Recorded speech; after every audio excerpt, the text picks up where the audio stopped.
Hello, I just finished reading this book, Ayesha's Gift by Martin Sixsmith. Martin Sixsmith used to work at the BBC. He's also the best-selling author of Philomena. This is not a book I chose. This is a book that my wife bought recently, and she suggested I read it. She thought I'd like it. I actually wanted to read another one she'd bought called Islands of Abandonment, but she's still reading that. So she said, why didn't you read this the other day? And I did. It's really good. Based on true events, those true events being the fact that a woman in her 40s, learns that her father has died in Pakistan. Apparently it was a suicide, turns out it wasn't suicide, it was a murder. She decides to try and get to the bottom of it. And she's from the Pakistani community in Burnley. Now, her father is a taxi driver, and for anybody who already knows this, it's not something I was aware of before in the book.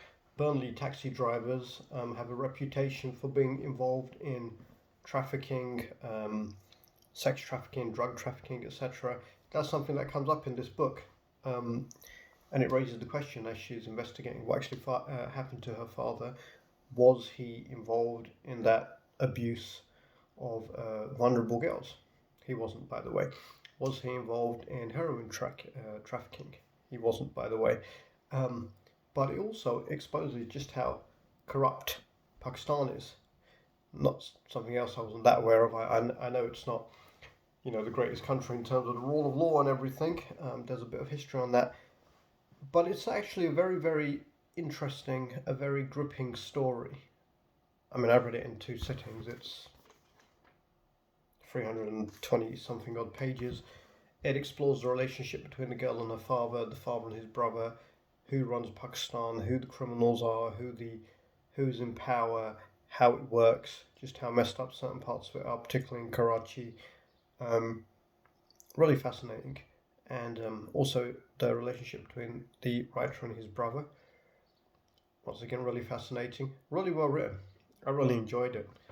This is probably, one of the shortest book reviews I'm going to do, because I feel like I'm running out of things to say. I just don't want to give too much away.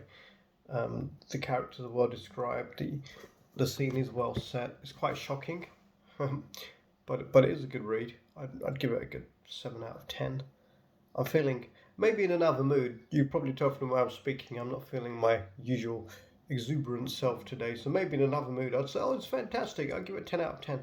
Certainly worth reading. If someone asked me, should I read this book? Is it a good book? I'd say, yeah, it's really good. I'm just going to read you the back. So, Martin Sixsmith of Philomena fame has done it again with a wonderful new book. What I find so striking is that it's a book in which the writer is changed by the writing of it. Andrew Marr, BBC Radio 4, start the week. When Ayesha is told that her father has committed suicide on a visit from Britain to his native village outside Karachi, her world is shaken. Within 24 hours, she is on a plane from London, determined to find out the truth behind his sudden death. In Pakistan, Ayesha is met with threats, violence, and smiling perjurers. It is clear that her father's life came to a brutal end, and not by his own hand. Who killed him and why? Was he an honest family man or someone harbouring dangerous secrets? Ayesha's father's identity is at stake, and so is her own. A shared tragedy and an unlikely friendship brought Ayesha and Martin Sixsmith together, both obsessive in their search for the truth about someone they had loved. Ayesha's Gift is an immensely powerful and moving story of torment, guilt, and ultimately compassion. I'd agree with that, and I'd recommend you go out and write the book. And write the book. I'd recommend you go out and buy the book. Write a book like this as well. It's quite good. Yeah, worth reading.